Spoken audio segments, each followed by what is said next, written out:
Growth Forum. My name is Kelly Cosentino. I'm the Executive Director for Vcard/Vcard. It stands for Volusia and Flagler County Association for Responsible Development.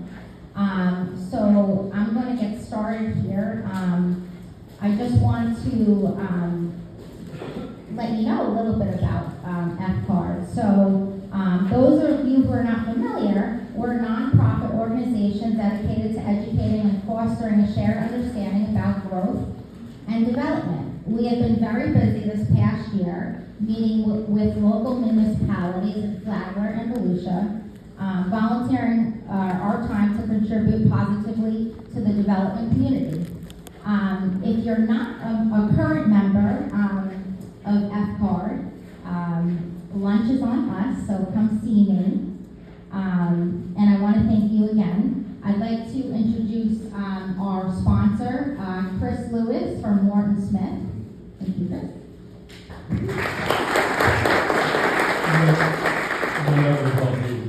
Appreciate everybody being here today, so thank y'all so much. I've got a little script to go off of here, but I'm going to kind of wing it because I think y'all were enjoying my statements a little bit more. So again, my name is Chris Lewis, Morton Smith, project manager. Rachel Vcard is in the audience today. She's one of my teammates. So Morton Smith's been around for 40 plus years. We've got over 11 offices. We've got offices in Merritt Island and Jacksonville that serve our Volusia County and Flagler County offices. So we are mainly focus on the private sector, the public sector. We do a lot of wastewater and water treatment plants. We also do fire stations, schools, police stations, and what have you. So we've been a Vcard member for over 5 years, and it's a great partnership that we've had with them. Effective positive outcomes for development and community. That's really what is important to Morton Smith, is building community. As developments move in, we kind of help to bring the infrastructure, like I said, with schools and wastewater treatment plants and what have you. Just want to touch on real quick, with Volusia County, we just built the Volusia County Medical Examiner's Office. So I actually got to be the project manager for that. So it was a super cool project, and it will serve the needs of that community for years to come. And we are super proud of that project. So do me a favor, check it out, look it up. It's a super cool project with medical examiners for what they do for Volusia County and their citizens. So again, just thank you so much for this opportunity to serve y'all today. If there's any questions that I can answer after the fact, please feel free to stop me. But from here, I'll turn it back over to Kelly. Thank you.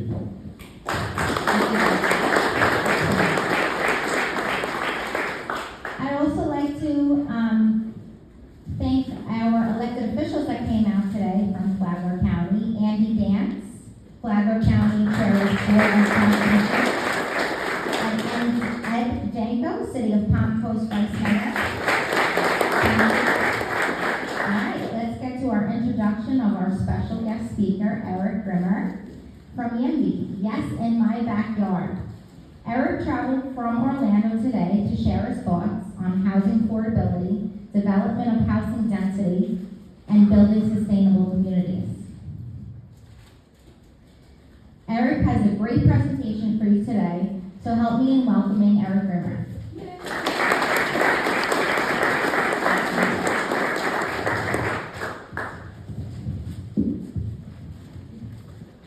Thank you, Kelly. Thank you, everyone, for being here this year. My name is Eric Grimmer, and I am the chapter lead for Orlando Yimby. First off, I want to thank Vcard/Fcard for the invitation to join you all here today and discuss topics of great importance to your community. I'm looking forward to the conversation. First off, what is Yimby? Yimby stands for Yes in My Backyard. If you work in a development community or a local government, or have ever attended a public meeting on a new housing proposal, you probably witnessed opposition from local neighbors for a variety of reasons such as traffic, schools, or the environment. You might actually hear, I support building more housing, but not in my backyard. It's true, they actually say it. We affectionately refer to those people as NIMBYs, not in my backyard. Yimby stands as the counterbalance. Yimby is a pro-housing organization that seeks to achieve housing abundance to address the imbalance of supply and demand that is causing a nationwide affordability crisis. We support the construction of housing at all income levels, including capital A affordable housing, as well as market rate. Yimby kind of stands alone in our support of market rate housing. We do so because we recognize that if there are not enough market rate homes, people would could otherwise afford those homes have no choice but to go looking at lower price points.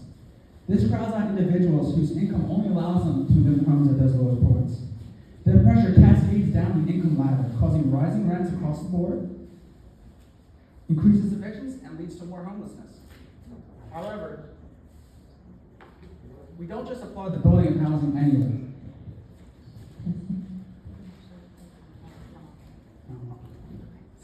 Sorry about that. We support the construction of dense housing around our downtown cores, surrounding public transportation and near job centers. We believe in building up, not out. Traditionally, most community development in the state of Florida has followed patterns of car-dependent suburban sprawl, where most housing consists of attached single-family homes. This type of housing is the most expensive type to build and to purchase, and covers the most significant amount of land. Additionally, we have traditionally segregated different types of land uses when planning our communities. The housing goes over here, and the commercial, your grocery stores, your restaurants, your shops, goes over there. This segregation locks in a system of car dependence, as residents who can afford to own a car are forced to use it on a near daily basis in order to perform all of life's daily activities. This car dependence increases traffic congestion and vehicle emissions, which exacerbates global warming that is leading to more frequent and severe storms. At Orlando Yimby, we support the development of mixed-use communities, where the residential and commercial are intertwined, communities that are walkable, bikeable, and break the cycle of car dependence. However, to be successful, these communities must ensure that walking and biking is a safe and efficient means of transportation, which is why we advocate for enhanced bike and pedestrian infrastructure, such as physically separated bike lanes and roadway design that reduces vehicle speed. We advocate for the expansion of public transportation, to make it more frequent and convenient to provide residents a number of transportation options. How does Yimby seek to achieve these lofty goals? We attend public meetings and hearings on housing and transportation projects in order to provide supportive public comments as well as constructive feedback on areas for improvement. We meet with elected officials and local government staff to advocate and also potentially educate these people on our policy positions and their benefits. We also aim to do what we call raise the urban literacy of Orange County. That means we work with local news media on current news stories, write op-eds in local newspapers, hold public educational events, and use social media to share information on urban principles and how they can be used to strengthen our local communities. We also support state and local election candidates who agree on the need for building of additional housing and to provide safer and more efficient transportation options. We endorse candidates in these elections and try to get them elected by canvassing, phone banking, or performing other election activities. So how does Yimbyism fit into the topic of the day? Which is how we grow and navigate the economic opportunities provided for by that growth. We see Yimby's ideals as providing the financial resiliency necessary to build long-term sustainable growth for individuals, local government, and the community. Speaking of individuals, the rent is too damn high. There can be no debate that we're facing a state and nationwide housing affordability crisis. It is commonly accepted that when an individual spends more than 30% of their household income on housing, they are cost burdened. As you see from the graphic, renters in the overwhelming majority of Florida counties are cost burdened. This includes Flagler, Orange, and Volusia counties, where these residents all spend more than 47% of their income on housing. All over Florida, the rent is too damn high. So, why is the rent too damn high? Thankfully for us at Orlando Yimby, it's becoming more generally accepted. All right. That all right?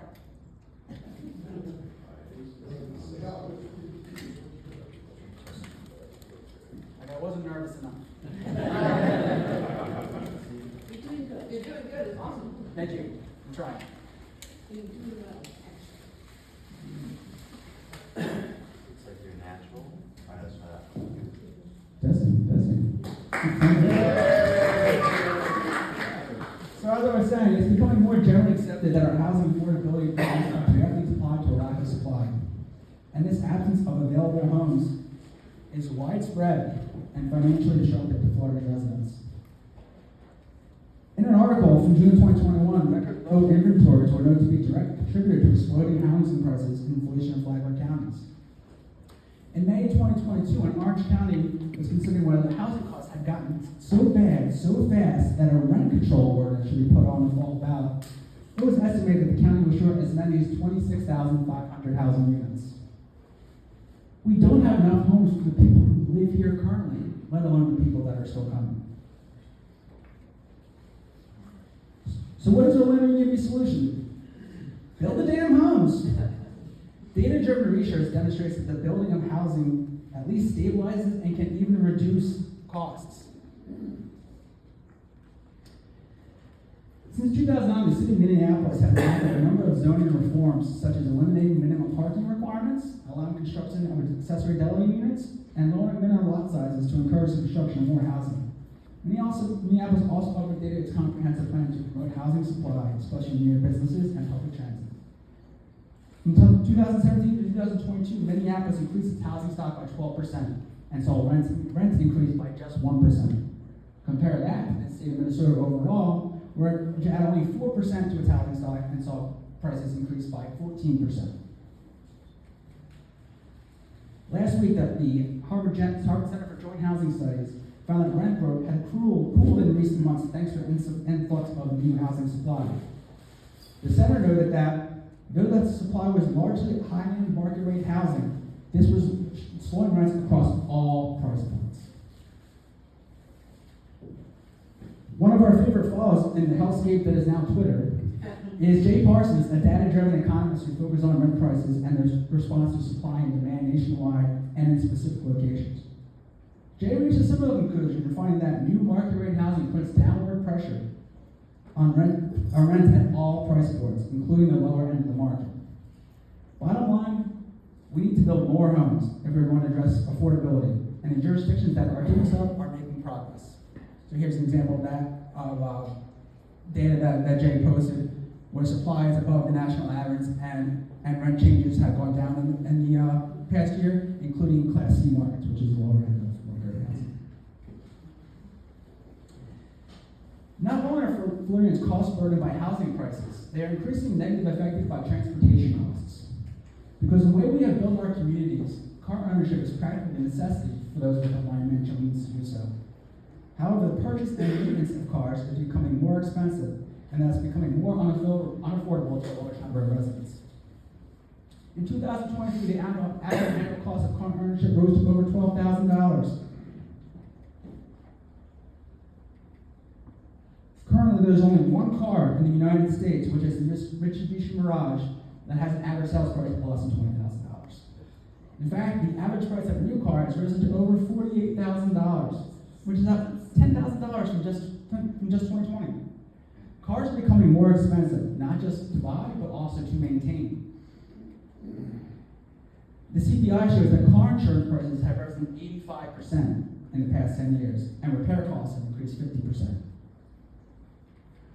When residents are spending exorbitant amounts of money on their household income, on housing and cars, you know what they aren't doing? Spending it in local businesses that could facilitate growth and economic opportunity. Not only is car-dependent suburban sprawl detrimental to personal finances of Florida's residents, it is destructive to local government balance sheet. In 2015, a report estimated that suburban sprawl cost the country $1 trillion per year because it increased per capita land consumption by up to 80% and car use by up to 60%. Strong Towns, a nonprofit advocacy organization, describes the American suburban experiment as a growth Ponzi scheme. When towns continue to build outward into undeveloped areas, this sprawl requires the construction of new infrastructure like roads and utilities. While the initial construction of the infrastructure might be covered by fees and other sources of funding, the local government assumes the responsibility for the long-term liability of maintaining it. Unfortunately, the tax revenue received from new sprawl is usually insufficient to meet those long-term obligations. This is especially true for the tax single-family homes in Florida that are subject to the homestead exemption, which caps property tax increases and depresses local government revenue. In order to try to meet the long-term obligations, this is where the content scheme comes in, the local government can either, one, attempt to grow even faster and use the new sprawl to pay for the old sprawl, or take on debt to close its budget gaps. Unfortunately, both are bad. In 2021, an urban planner and Strong Towns writer was asked by a suburban Tennessee town to perform an infrastructure study. The writer analyzed the tax revenue received for 5 different types of housing development and compared them to the long-term maintenance costs. He found that only the detached townhomes did not result in long-term deficits for the city, even when adjusting for the higher tax rates that will be paid over time. So all the other ones, you have larger lots, are all in the long-term money losers for the city. Therefore, the way we're traditionally built, many of our communities in Florida leave a giant hole in the long-term budgets of our local governments. So, how should we be growing our cities and towns?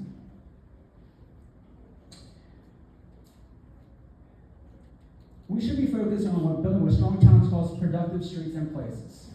Of course, this includes using existing infrastructure to build where we already are, and constructing more dense housing that provides enough tax revenue to pay for long-term financial obligations. Productive places are walkable communities that are people-focused and provide a diversity of economic activity. In determining whether a commercial building is productive, Strong Towns often looks at the tax revenue produced per acre and the number of people employed per acre. In this example from Norman, Oklahoma, Target provides more tax revenue and more jobs overall than Fuzzy's Tacos. However, Fuzzy is far more productive on a per acre basis because the Target and its vast surrounding parking lots consume so much more land. Urban 3 is an organization that performs detailed financial analyses of community designs and how they affect municipal finance. As shown here, they have determined that mixed-use development provides local governments the most bang for their buck on a tax revenue per acre basis. A couple years back, Urban 3 performed this type of analysis for Oviedo, a Seminole County type of town that I would describe as a fairly typical Florida suburb, with mostly low-density housing and strip malls as far as the eye can see. As you can see from this graph, most of Oviedo is relatively unproductive from a tax value per acre perspective. However, the areas in orange, red, and purple clearly stand out as the most productive. And where are those places? Multifamily and mixed-use developments, most productive places in Oviedo from a tax value perspective. Towns and cities should be focused on building productive places that intermingle residential and commercial businesses in order to ensure their long-term financial viability. Building dense mixed-use communities with a wide variety of businesses and housing is not only better for municipal finance, it also facilitates the environment for a thriving local economy and happier local residents. In July of 2023, J.P. Morgan Chase recognized that mixed-use developments provide a diverse market for rentals for residential and commercial spaces, generate consistent cash flow for those renting those commercial spaces, and promoting sustainability by encouraging walking and reducing car use. Surveys consistently show that people prefer and are happier living in mixed-use communities, and the housing prices in those communities clearly reflect that preference. Walkable communities not only benefit their residents, but people from outside of the community feel the pull as well to visit great places with a strong sense of local identity. The more existing businesses flourish, the more new businesses want to become part of your community and invest in your community. Increases in land and property values follow. They generate more revenue for the local government to make repairs and upgrade its infrastructure to provide for a more resilient and sustainable community. Dense mixed-use communities are a boon for the local economy, are more environmentally sustainable, and are filled with happier residents. So, to conclude, we at Orlando Yimby believe that the data clearly demonstrates the development of dense, mixed-use, walkable, and bikeable communities promote financial sustainability, economic growth for the individual, the local government, and the community at large. Thank you, everyone.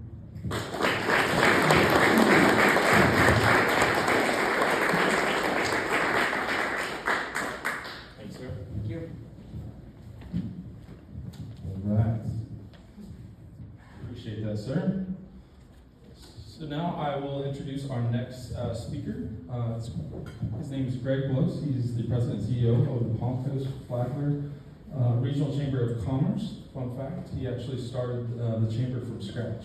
I thought that that was from a previous chamber when I was looking up his bio, but he started the chamber from scratch.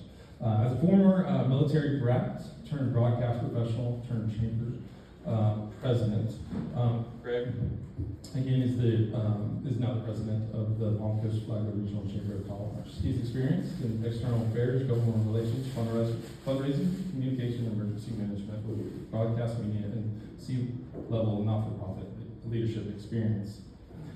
Another fact about Greg, he was appointed by Florida Governor Rick Scott in 2018 to the Florida State Emergency Response Commission with a decade of emergency management and disaster preparedness experience with various roles.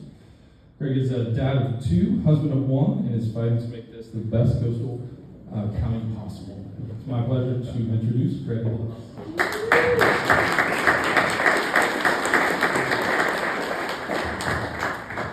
Thank you very much. So another fun fact about Greg is Greg's majority of his board of directors is sitting at the middle table. So we need a big applause at the end of this for Greg. All right, let me walk you through here. I want to talk about the economic opportunities, navigating economic opportunities, and we're going to have to move pretty quick to make this work. So, is it down? Oh, there we go. Yeah. Yep, okay. All right, so quick overview of the presentation. Flagler County employment, we'll talk about where the jobs exist, we'll talk about housing. I'll give you some facts about why growth is good. And then I was also asked to speak about recent initiatives happening here in Flagler County and future planning. But with all the data that we've got in 15 minutes, maybe we can save that for the Q&A after the fact. So let's walk you through the economic analysis first. Number one thing, kind of, I thought on the back of this conversation about yes in my backyard and population growth, we should stop and take a look back at the last 10 years. And when you do, you find this stat, which has Flagler County growing at 28.7% over the last 10 years in population growth. So we are one of the top 10 fastest growing counties over the past decade. So this isn't new. What's happening in Flagler County has been going on for a while. And when we look forward to the next 20 years, you see that the raw data numbers on the left-hand side, Miami-Dade, Orange, Hillsborough, Broward, yada, yada, yada, that's where the bulk of the actual people are going to show up. But here in Flagler County, it's going to feel like that many people showed up because our population will continue to grow at a clip around 24-25%, and that's what's projected by the University of Florida's Bureau of Economic and Business Research. So, when we look at this kind of as a step back global scale, what we're saying here is population growth has been occurring in Flagler County for the last 10 years at a pretty good clip, and that will continue. So we expect more population growth here in Flagler as we move forward. If you've seen me speak before, you've seen this slide. So this slide basically outlines the population numbers. So in the year 2020, we had around 119,000 people in Flagler County. 32,000 of them were over the age of 65, which is about 28% of our population being over the age of 65. When we get to 2030, these are the projections from the University of Florida's Bureau of Economic and Business Research. You can see that there was a revised set of numbers that population in Flagler will be somewhere between, let's just call it 150 and 165,000 residents. And you can see the change to our 65 plus population. It goes up by 12,000 residents in just 10 years. So we're in the middle of, right now in Flagler County, seeing more senior citizens move to our community than really most population sectors, when you break demographic sectors, when you break it down. But this is going to have a bearing on our jobs, and so I'll talk to you about that. But we've got to call out the 65 plus and the type of growth that we're getting here. And this also will become an important point when we start to talk about housing prices in a couple moments. All right, so the big deal is by 2040, Flagler County could have somewhere between 170,000 and 200,000 total residents. So between 2020 and 2040, we're looking at a possible gain of 80,000 net new residents. And I'm giving you two different sets of numbers there. One is the medium growth number, and the other is the high growth number. But as Vcard and Fcard people know, right, what we need to plan for is the worst case scenario in our community. And that means when we're thinking about roads, when we're thinking about infrastructure, be it parks, water, sewer, whatever, we need to be planning for 200,000 people. Now, if we don't get there, then, great, but there's an actual chance that we could get there by the year 2040. So, let me tell you about why growth is good. Number one is when we look at the type of people that are moving to Florida, and so these are statewide numbers, we are seeing a huge amount of income migration. If you've never heard the term income migration, basically think about if somebody moves out of our community who's not working and they've got retirement money and they're going to go back and see their grandkids in North Carolina, that's where they're moving. They take their retirement savings with them. Let's just call it 500 grand.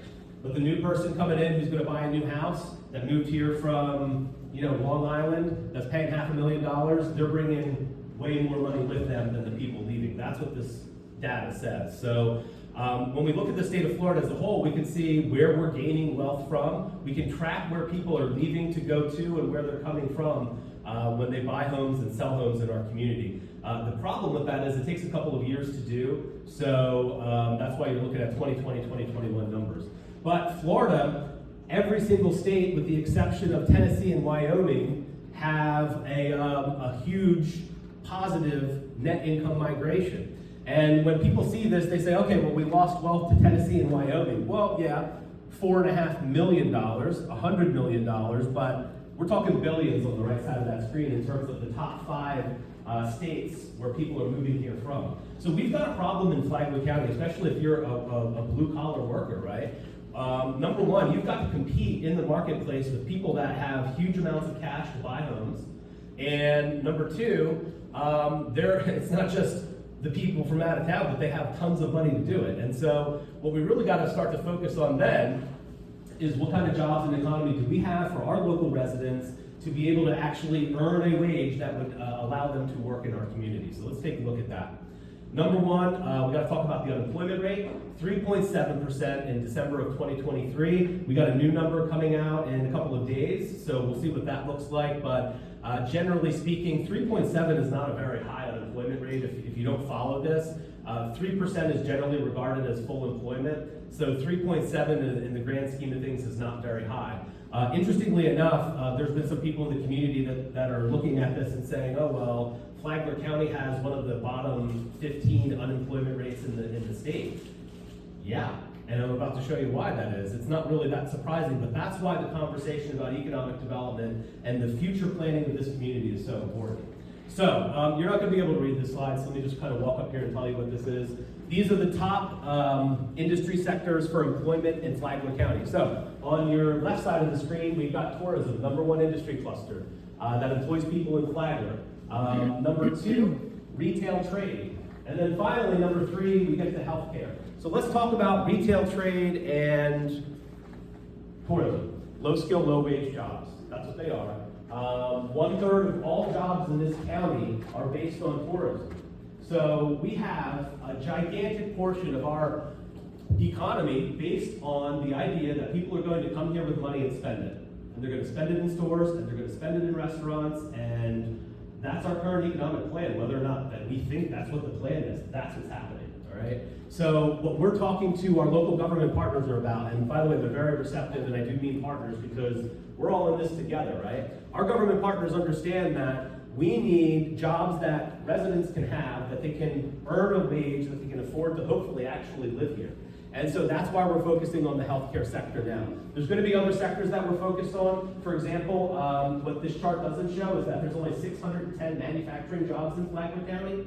610. 400 are in Boston Whaler. So when we look at our friends at Vcard, right, down in Volusia, we're looking at your economic development announcements. We're looking to the north, of which is a lot of economic development announcements. We're way behind the curve here. When we look at the population, we've got a growing population of people over the age of 65, and those people need access to quality health care. That's why we're building new hospitals. But we've got to do even more than that. It goes beyond just the hospitals. We've got to get the primary care physicians in here, the specialty doctors. And so that's why the investments with Advent Health, and of course, the new announcements coming with UF Health St. John's is so important. But what I found over the last 4 years, we're almost coming up on our 4-year anniversary at the Chamber, is when we get together as a community and we plan on things happening, we actually can make some progress. And so as you can see, it's hard to see from all the way in the back, maybe Mark Langella next to the screen is the only one that can really see it, but we've made positive gains in the last 2 years of about 300 or 400 additional healthcare employees in our community. So now there's a whole education component of this. How do we train our workforce? And that's what that red box says, potential labor force to be reskilled. How can we reskill the tourism and the retail trade industry employees so that they can graduate to a better job? But it's going to take some education. And that's why the partnerships that we have with Daytona State College, the University of North Florida, and Jacksonville University are so important. And we can talk about that later on. But bottom line is, whether or not we have chosen to, tourism and retail, the idea of people coming to this community with money is what has what has resulted in our economic policy. And I don't think anybody sat around and came up with that plan. It's probably something that just happened naturally. Now the bad news is when you sit around and you think about people coming here and spending money, all you got to do is pull out a consumer sentiment chart. This consumer sentiment says how people are feeling, how positive they're feeling about spending money. Well, here we go, 2020, COVID, right? We're riding high, riding fat, everything's good, interest rates are low, and then COVID. And then interest rates and inflation. And so now, May 2022, we're at a low that hasn't been seen in over 10 years. And even now, we're experiencing a little uptick in consumer sentiment, but when you build your economy on the idea that people are going to come here and spend money, that's a dangerous proposition, and that's what we're finding out here in Flagler County. We hope to see the consumer sentiment numbers rebound, but I don't think we're going to see anything significant until after the election. That's usually when you see a pump, and that's the November election. Let's talk about real estate. Median sales price of housing right now, $388,000. So what you're looking at are charts starting at the bottom from 2019, December of 2019, when you can buy a single family home for the median price of $235,000. Jump up to 2023, December, and we're now at $388,000. So we're up $143,000 in the median price of home in just 4 years. And I gotta tell you, that number may be like eye-popping or whatever, but when you look at what's happening to the county to the north of us in St. Johns County, where the median price of housing is $500,000, those people are coming down here and they're looking at Flagler County and they're happy to pick up a $388,000 house, no problemcito, because it's $120,000 less than it is in St. Augustine. And plus the growth up in St. John's is huge too. So, you know, if you're on the consumer side, you gotta be saying to yourself, well, would I mind driving 20 more minutes to Jacksonville or St. Augustine in order to save $120,000? Probably. You might get a pool for that decision. So up $143,000. So when we think about going back to the employment side of things, 1/3 of all of our jobs being in this tourism or retail industry, and I'm not saying that these are bad jobs, and I'm not saying we should get rid of tourism in our community. I'm just saying this is where we're at, right? But these people who have those types of jobs can't afford to live here and own property here. It's not possible. So this is why we've got to focus on revamping what type of industries we're focusing on, what type of jobs we're focusing on lowering here in Flagler County. So the housing analysis, this is a quick recap here. You can see the single family house range, if you're looking at rentals, is somewhere between $1,800 to $2,800 a month. An apartment goes somewhere between $1,500 and $2,500 a month.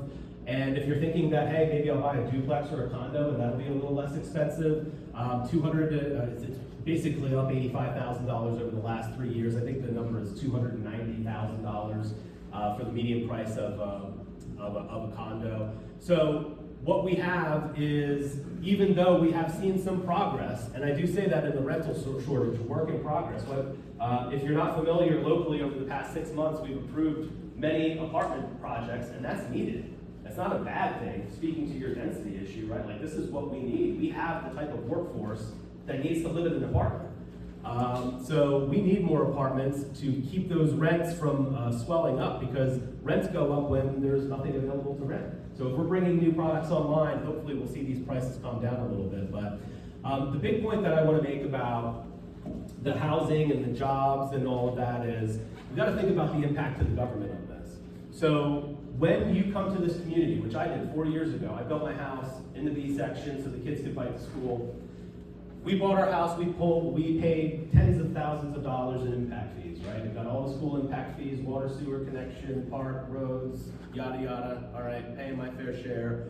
In addition to that, I pay full taxes, right? So I don't have a homestead exemption that I get to enjoy a 3% cap on the amount that my property taxes go up. And when you look at where government gets its money from in terms of properties, for, residential versus commercial or industrial, it's about 90% of all of our ad valorem tax dollars comes from residential. So in this community, in Flagler County, we're upside down for two reasons. Number one, our residents are paying a much higher burden than normal communities would. We need a lot more commercial and industrial in this county. And the reason why is so that businesses can pay more in taxes, because we pay a lot of taxes, right? But those facilities don't exist here, so they're not paying the taxes here. The second thing is, when we think about these new residents, my mom moved here in 1998. My mom doesn't pay her fair share. It's the reality of it. She doesn't, I had to sit down on the back porch and explain that to her one time. I was like, Mom, you're part of the problem. You gotta sell your house. But seriously though, my mom moved here in 1998. She bought a fire sale lot on the canal, $120,000 house. That last month was appraised at $370,000. You know what I mean? She is paying taxes on $127,000, not $300,000. And that $127,000 only goes up 3% per year for all the years that she's been here. So I pulled out my tax bill, and she pulled out her tax bill, and I'm paying 4 times more than she is on a lot of these things. So yeah, she's been here for almost 30 years now, right? But I'm gonna catch her pretty fast on a 5 or 6 to 1 ratio. So it was an eye-opening moment for my mom, because we have these conversations and she thinks I know everything about what's happening locally, and it's frustrating. But the bottom line is that residents kind of don't understand government funding here locally, and that causes them to make statements that a lot of times are not true or not based on fact. So there is an important component to listening to the existing residents, but there's also the reality that good governance means that we've got to figure out a better way. We've got to figure out a better way to diversify our economy, not just with the types of jobs that we have, but also the sources from which our ad valorem tax dollars flow into our governments. Second thing is, when we think about all of these new residents paying more than the existing residents, that brings into the account, and it's coming up on budget season for governments, that government is largely funded by new residential construction. When new residents come in, they're paying that full freight 9 times out of 10, and that money is a huge windfall to the local government.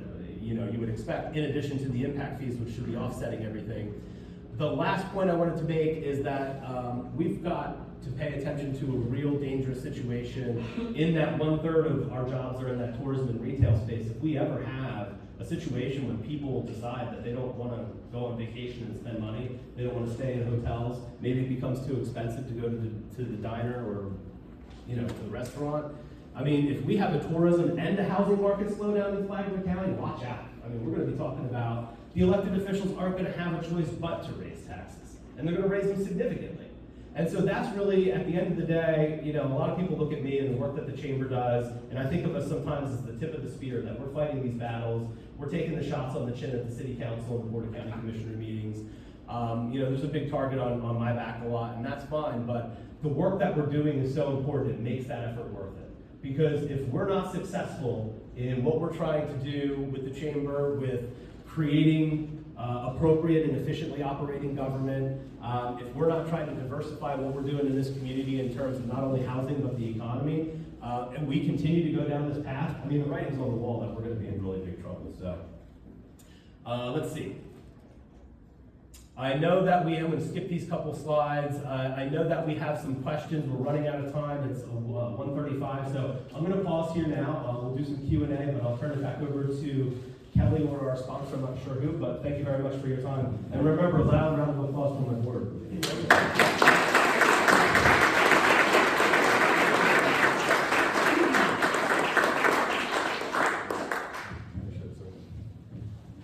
All right, appreciate that.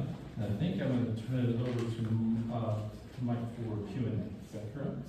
Yeah. Yes. I believe so.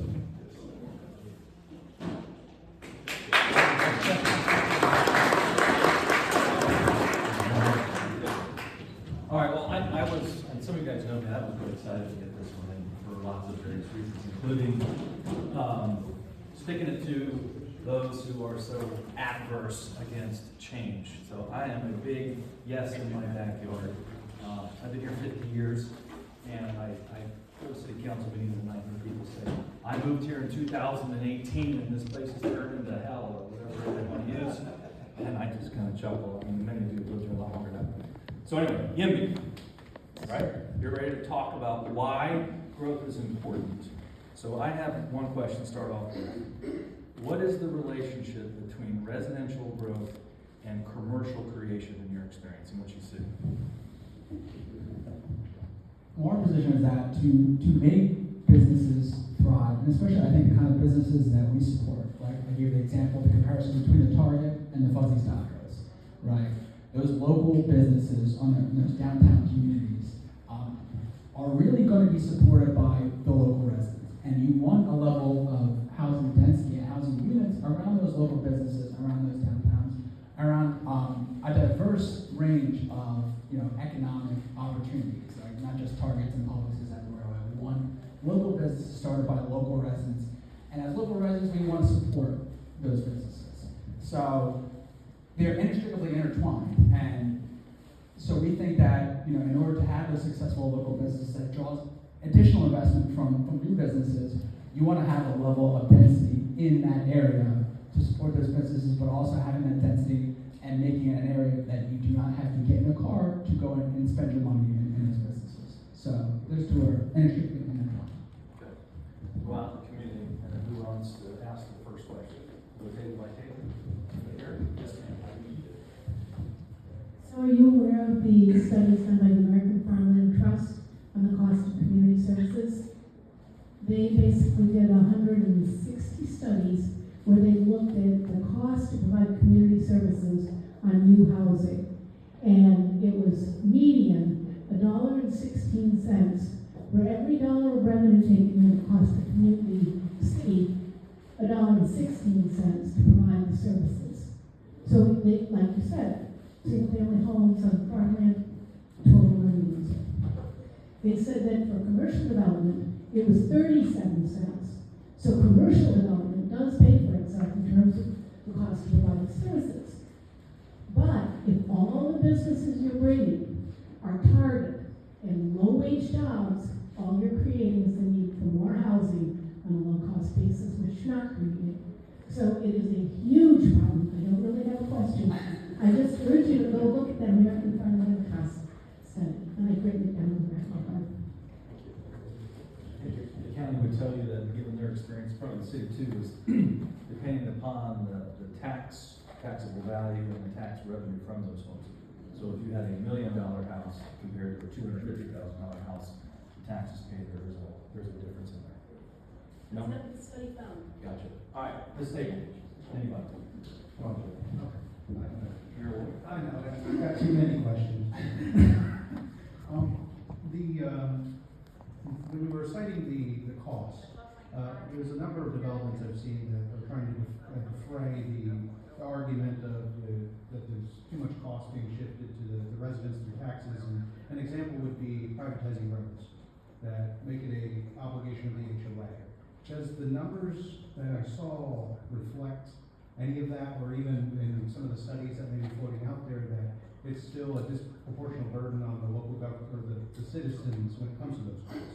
If, for instance, something like roads, because I think streets was the one you cited, is solely the responsibility of the community of which those roads are maintained.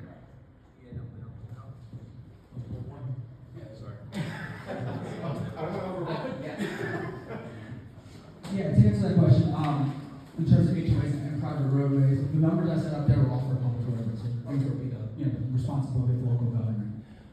But my issue, we did that for a while in Orange County in terms of everything was a gated subdivision, right? So that when the government would be responsible for the roads. I, for instance, live in a gated subdivision. I hate it, but that's where I live. But what that does, though, it does alleviate the responsibility of local government. The reason I hate gated communities so much is it disconnects the community.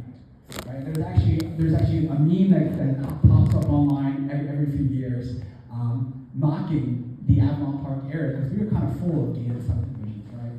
And it's a picture, an overhead picture, a Google map, Google Earth picture of two houses that basically share a backyard.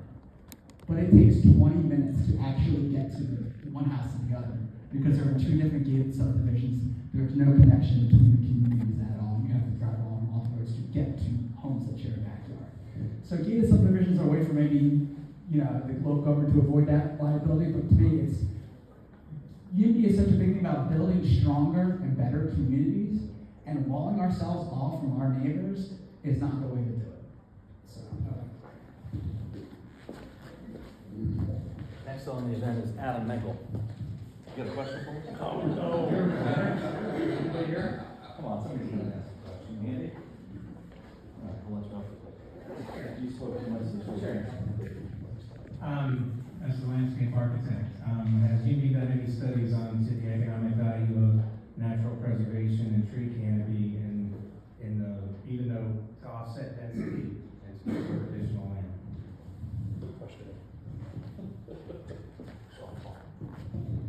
yeah, part of the reason we believe so much in density is to preserve our beautiful natural lands, landscaping and beautiful conservation areas we have in the state of Florida. And we've seen so much of that get chewed up by new housing development for mostly detached single-family homes. So that's one of the reasons we believe so much in density. I live in an area of Orange County where very, very near east of me it gets very rural very quickly, right? And they are constantly fighting. There's a local environmental group that's constantly fighting new development in that near the Yukon River. And I have stood with them over and over as someone who is generally pro-housing and pro-development. I have stood with them and argued against this new suburban sprawl because that is not something that we support.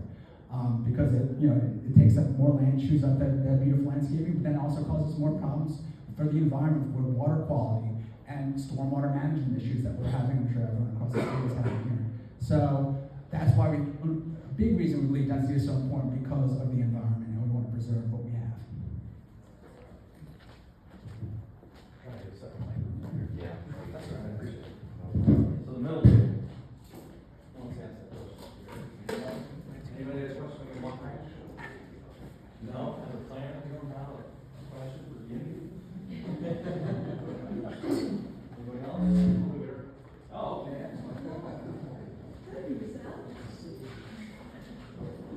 Greg, I understand about the property taxes and the gap, but how do we try to reach a middle ground? Because if seniors and other people who are paying into the community every day by going to the grocery stores and the gas stations lose that homestead exemption, I think we would have a much bigger homeless problem if they didn't have the homestead exemption.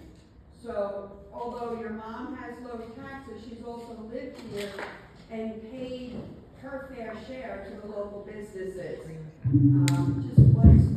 do we figure that out? I don't need a microphone, right?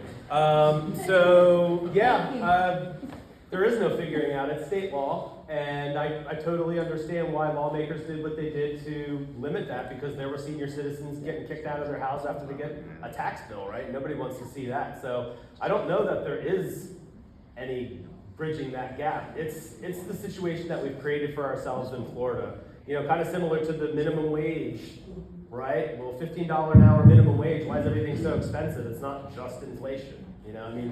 We are as a society putting these regulations on ourselves, which will make things more expensive. So I don't know how you get around that. I don't subscribe to the, that my mom is paying her fair share now. She did at one point in time. But there's no way that paying on taxes of a $100,000 property that years later is closer to $4,000, that has been limited and capped for years and years. I'm not debating whether that's a good policy or not, but the reality is it has resulted in local governments receiving less from residents that have been here and more from residents that are just coming here. That seems to be what regular people want anyway, if you want to kind of listen to a city council meeting. But there's an impact to be paid for it, and that impact is going to be it's much more expensive to build and develop new housing to solve problems that we have in our community like we do now. So, Greg, if I could just add on, because when you were presenting, we were talking about the level of senior population that you have here in the county. it made me think of even more so about the rising transportation costs. And as seniors who are living on a fixed income, if we continue to build communities that are car dependent, and we rely on those seniors if they have to go to the grocery store to get in a car and drive there, they're going to be hit even more by those rising transportation costs of not even just, even if they have a car they had for a while, so they might have to buy a new car, but insurance and maintenance and all those things continue to increase, puts even more of a strain on seniors and those living on a fixed income. So it becomes even more important that we create a community that has viable alternative transportation options other than single occupancy only. Gary, what? This, and I'm gonna kind of rope you into this question, Michael. When you take a look at the last 3 to 5 years in our county, and the ones that have created the largest NIMBYs coming to council meetings, and the Yanko's and the Yanamankles and Kansas and Catalysts, Michael, you've been out there defending a lot of these people. And the very things that you're talking about is that density piece. And go to Toby.com, you'll be in your corner on this topic as well. I'm recommending columns by Toby about this. How many times has it happened, just in the last 3 to 5 years, where that density plan that he's espousing was fought vigorously, and you had to try to defend, through land rights and other things. I mean, Ken Welsh, you just have to leave, but look at what he had to cut back on to bring it back. Yeah, no, I mean, it happens all the time. And, yeah, that's the way it works. I mean, everybody has their opinion as to what is good growth or what is smart growth. But, it happens all the time here. I mean, I haven't been involved in a project, like that. Heck, Town Center has been around for 20 years, and we just went to city council a couple of weeks ago, and there were 13 or 14 people that got up and complained about it, not recognizing that Town Center had already been there for 20 years. So it's gonna happen all the time, but that's good because we know what is gonna happen, and we basically know what they're concerned about. So it's our job from our side of the table to educate those people that are there and to foresee the questions that they're gonna have. But I mean, it happens all the time, does it not?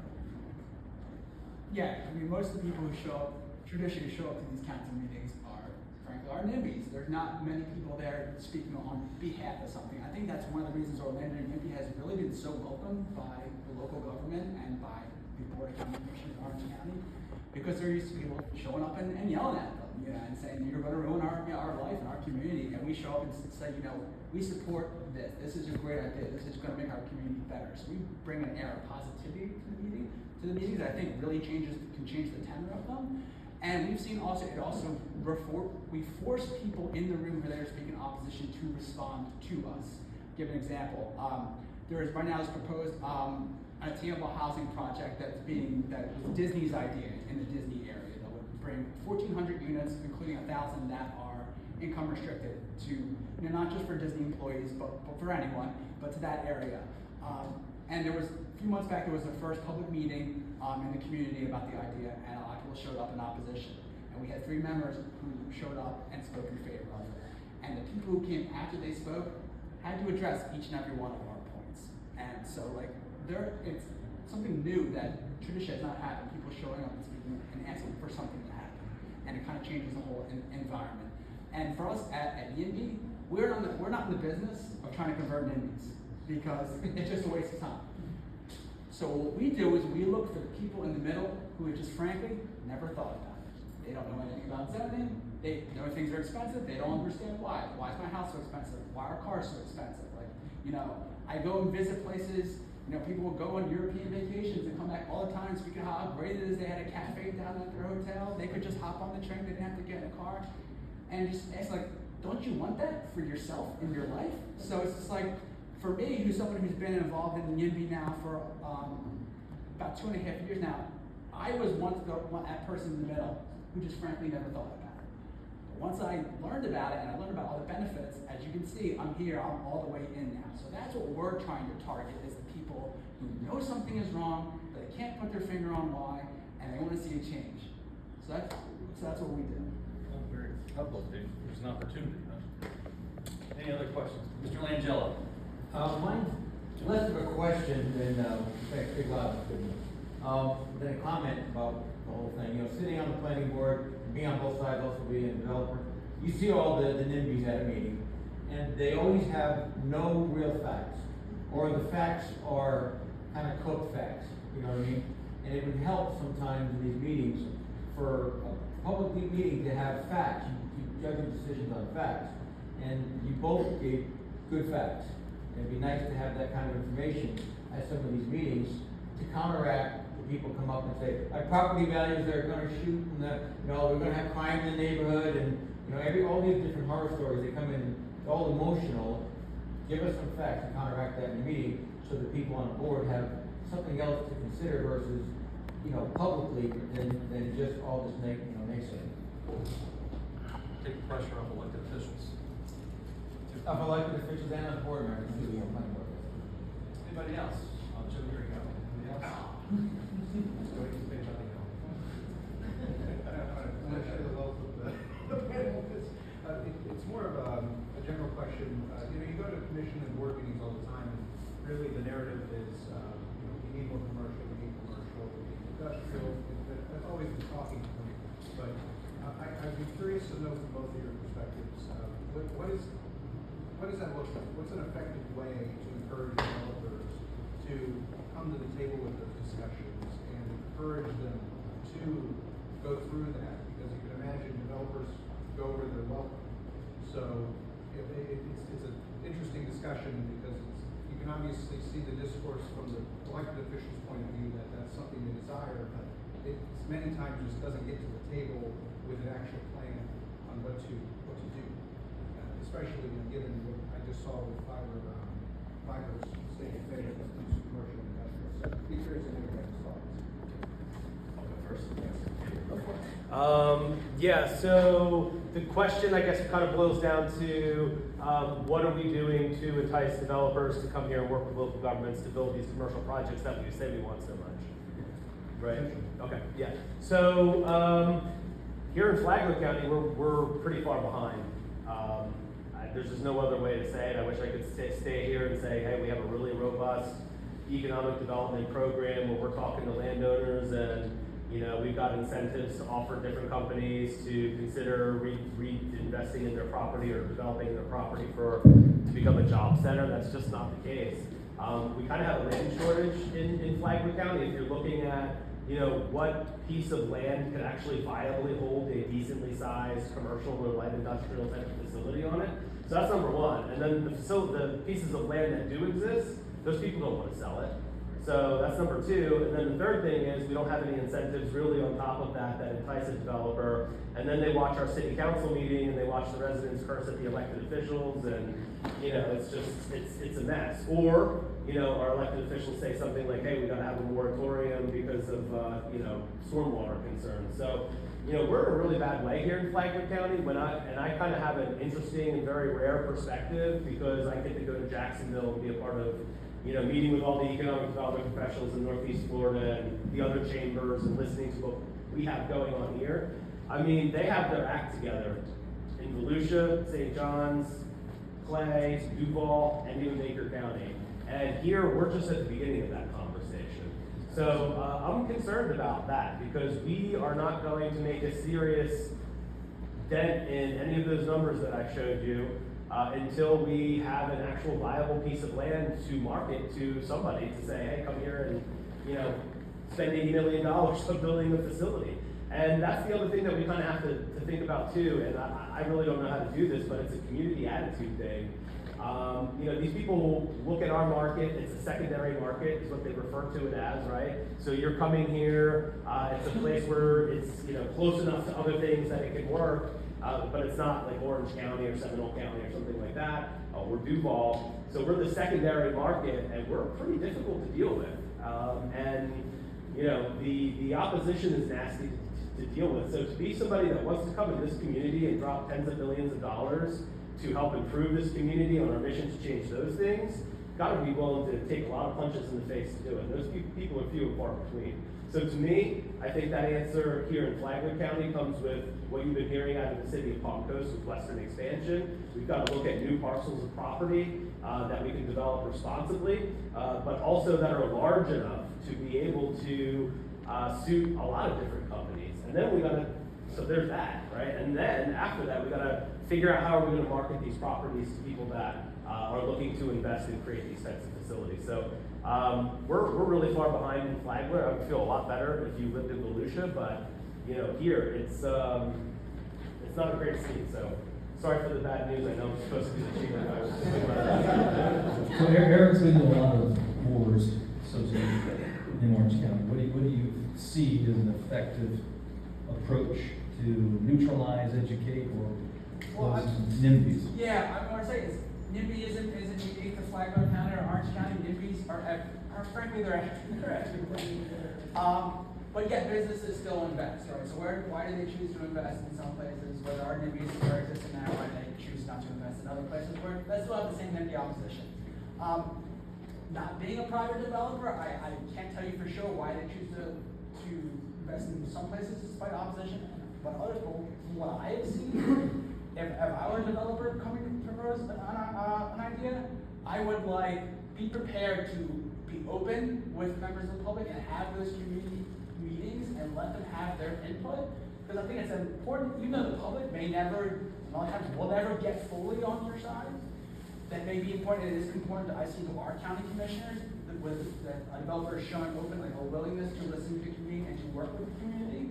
So I would say being very open to community involvement, and also being willing to make some concessions. I would probably, going in, I would have to try to move that over to window, right? I would go in probably big, knowing that I'm probably gonna have to change some things. And I'm showing that I'm willing to listen and willing to give certain things up to satisfy the community, and especially that city council or county commissioner. You know, that's kind of what I see as something that's beneficial. But I would say just in terms of wanting to get business there, why business invest here and not other places. But it's showing them that they have a revenue of potential customers. And again, that's showing them that we have all this new housing, we have all these people who are moving here, who will support you if you come and invest money in our community. I think is more beneficial too. We got about 2 minutes left. 2 minutes. We'll give it back to. I had just one thing to say. How many in the room are members of Vcard? You raise your hand. I appreciate you guys coming out here. And now we know who's not a member. We know who's not a member now. So we'll track them down. We appreciate it. It's an organization that is just trying to create a conversation, educate, and take the fear out of change is what I like to say. We don't lobby, we educate.